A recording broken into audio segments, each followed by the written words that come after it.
मैं जब स्मशान साधना करता था तो कपालिक साधना में एक बार एक महाप्रेत ने हमसे कहा कि एक फल छोड़ दो। रात के 2 बजे स्मशान में कहा एक फल छोड़ दो, कुछ छोड़ना है, एक फल छोड़ दो। हम सोचते सोचते सोचा साला का छोड़े। हम कहा जी ककड़ी नहीं खाए। हम सोचा कि यह एगो है जिसको छोड़ा जा सकता है, हम कहा ककड़ी नहीं खाए तो हो गया, एगो फल छोड़ दो। ककड़ी भी फल है, मैंने फल छोड़ दिया। जब शिव गुरु हो गए तो सतीशवा बक्सर से ककड़ी ले आता था, मैं प्रेम से खाता था, कहा कि मैंने वादा वहां किया था, शिव के सामने थोड़ा ही किया था, मैं प्रेम से खाता था। तो हमको आपको भी उस घर को छोड़ देना चाहिए। जो गुरु कहते हैं उसको ईमानदारी से करने की कोशिश करिए, करिएगा, परिणाम आपको मिलेंगे। मिल रहे हैं तभी इतनी भीड़ है। कितना हुआ, कितने साल बीते हैं शिव चर्चा के, कितना वक्त गुजरा है। अरे कमरे से बाहर मैंने शिव चर्चा शुरू की थी 1990 में, 22 साल न हुआ है। 22 साल में बिहार यूपी में कौन गांव कौन गली बची हुई है जहां शिव चर्चा नहीं होती है। परिणाम है तब ना है। हम लोग कहां जाते हैं, मैं तो आजकल निकलता भी नहीं। परिणाम है तब ना लोग शिव से बन रहे हैं और आप घोषणाओं पर घोषणाएं किए जा रहे हैं, लोगों को शिव चर्चा की ओर मुखातिब किए जा रहे हैं, प्रेरित किए चले जा रहे हैं। परिणाम है तो गुरु चर्चा करिएगा, गुरु का आदेश करिएगा, तो आपको भी लाभ ही होगा। आप देखिए ना, मैंने तो देखा है 30 वर्षों में, जब मैं कमरे के भीतर भी शिव चर्चा करता था या बाहर भी करने लगा, तब से आज तक मैं देख रहा हूं लोगों के कष्ट में कमी आई है, लोग अच्छी स्थिति में गए हैं। पैसा आपके पास भले नहीं हो, पैसा तो मेरे पास भी नहीं, पैसा आपके पास भले नहीं हो, लेकिन अच्छा पहनने लगे हैं आप, अच्छा खाने लगे हैं आप, आपके परिवार के लोग अच्छे रहन सहन में रहने लगे हैं। ये मैं लगातार देख रहा हूं। और आपके कष्ट कम हो जाते हैं। कब नहीं कम होते हैं, जब आप इसका रोना रोते हैं। दवा खा नहीं रहा है, रोग के बारे में हल्ला कर रहा है, दवा बताई जा रही है, बताई जा रही है, आप सुन ही नहीं रहे। अरे औषधियों के इंतजार में व्याधियां प्रसार थोड़ी रोक देंगी। आप दवा नहीं खाएगा तो बीमारी रुक जाएगी कि बीमारी बढ़ेगी, उसका लक्षण है बढ़ती है, वो दवा तो खानी होगी। तो आप ये रोना क्यों रोते हैं? कष्ट किसको नहीं है यहाँ? कौन मुक्त हुआ है इससे? शिव भी शरीर में आए तो मुक्त नहीं हो सकते वो। ये योनिगत दोष है। योनिगत जैसे होइएगा, आपके कर्मफल आपका पीछा करेंगे, काल का प्रभाव पर पड़ेगा, समय का प्रभाव पर पड़ेगा। वो तो शिव भी शरीर में आएंगे तो उनको तो जगत के नियमों में चलना होगा। हिंदुस्तान में घुस आइएगा आप अमेरिका से, आप कहिएगा कि यहाँ का कानून हम नहीं जानते हैं। वाह, ignorance of law is no excuse. कानून नहीं जानना कोई माफी नहीं है। अरे भाई, कोई आदमी इस देश में घुस जाएगा नेपाल से, कहेगा हमको यहाँ का कानून, यहाँ का आदमी नेपाल चला जाएगा, कहेगा हमको कानून नहीं मालूम था इसीलिए ऐसा किया, सजा नहीं मिलेगी उसको? मिलेगी। तो इस धरती का जो नियम है उसमें शिव भी आएंगे तो उनको यहाँ के काल चक्र में पड़ना ही पड़ना है। तो कौन मुक्त है यहाँ? और कष्टों के बाद भी कुछ चीजों को आप पकड़े हुए हैं। भारी परेशानी में भी कुछ चीजों को पकड़े हुए हैं आप। परिवार को पकड़े हुए हैं। बेटा अच्छा लगता है, पत्नी अच्छी लगती है, कुछ चीजें अच्छी लगती हैं, कुछ लोग अच्छे लगते हैं। भीषण कष्ट में भी जो अच्छे लगते हैं वो आपको अच्छे लगते हैं, उनको नहीं छोड़ते आप। शिव ही एक पराया है, वही महादेव दूसरा है।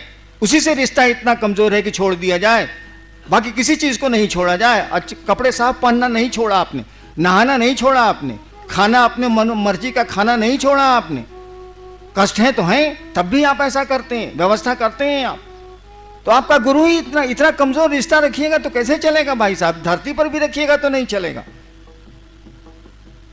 तो चलो, इतने कष्ट हैं, शिव भी रहेंगे तो क्या अंतर आएगा? इतनी परेशानियां हैं, एक हमारा गुरु भी रहेगा तो क्या अंतर आएगा? उसी में करेंगे। और करना शुरू करिए ना, वो दुख धीरे धीरे टूटती हैं, खत्म होने लगते हैं। कहा जाता है ना कि बनने में समय लगता है, टूटने में समय नहीं लगता है।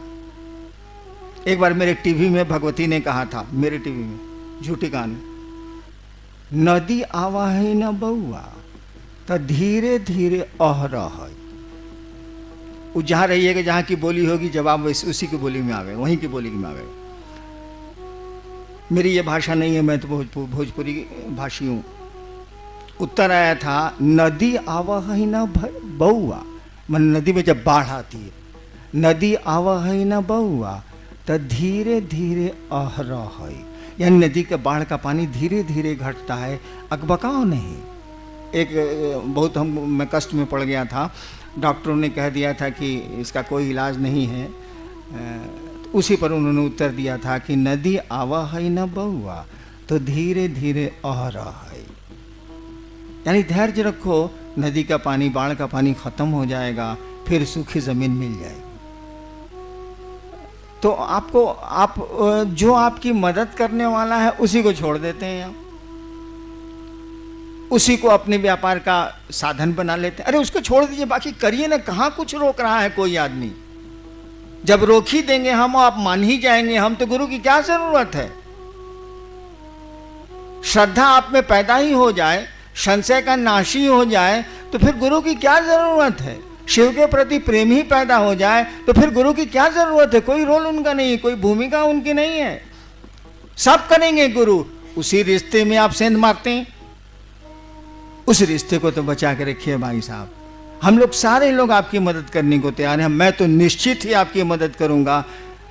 बस गुरु का आदेश उनकी नियत से आप करिए, जो वो चाहते हैं वैसी नियत पैदा करिए, ऐसी ही उनसे दया मांगिए, और देखिए जिंदगी बदल जाएगी, खुशियां वापस लौट आएंगी।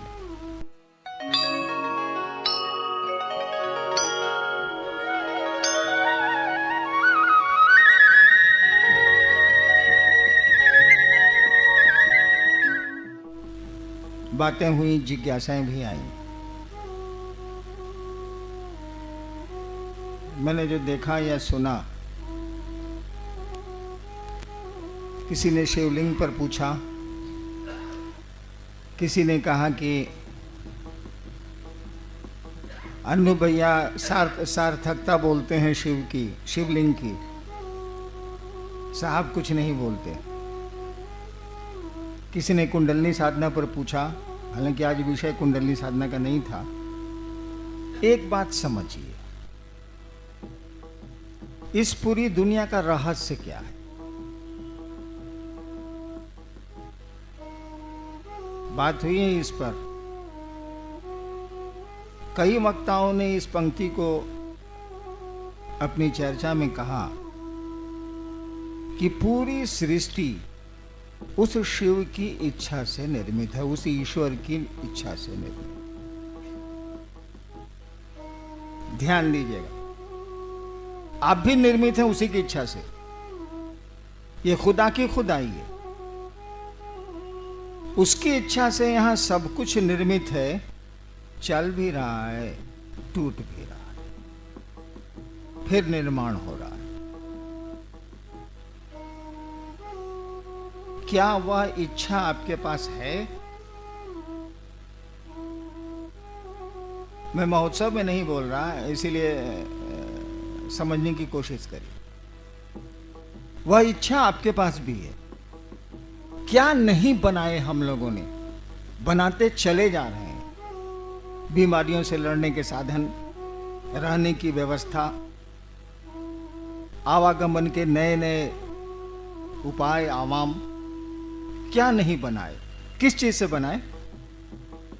अगर सोचा नहीं होता, अगर संकल्प नहीं लिया होता, न टेबल बनता, न मकान बनता, न हवाई जहाज बनते, न पनडुब्बियां बनती। किसी ने सोचा, ज्ञान लिया, क्रिया की, यानी मूल बात है उसकी सोच, उसकी इच्छा। उसकी इच्छा, उस कहा जाता है कि शिव की इच्छा में तो बड़ा बल है, उसकी इच्छा ही शक्ति है। कहा जाता है शिव की इच्छा ही शक्ति है। शिव शक्तियों से जाने जाते हैं, उसी की इच्छा से वो जाने जाएंगे। वो आप में भी आई है। और बहुत कुछ तोड़ते हैं आप, बहुत कुछ बनाते हैं आप, बहुत कुछ रखते हैं आप। और इसके पीछे एक ही रहस्य है, आपका संकल्प। संकल्प शब्द का प्रयोग इसीलिए किया गया है कि आपकी इच्छा थोड़ी कमजोर है उस ईश्वर से। आप अस्पताल जा रहे हैं, नहीं भी जा सकते हैं। आप सर्कस देखने गए हैं, लौट आ सकते हैं। कोई घटना आपको वापस बुला सकती है। यानी इच्छा है आपकी कि आज सिनेमा जाएंगे, सिनेमा हॉल में बैठे भी हैं आप सिनेमा देखने को, और दुर्घटनाएं आपको घर भेज देती हैं, दूसरी जगह भेज देती हैं, और आपको जाना पड़ता।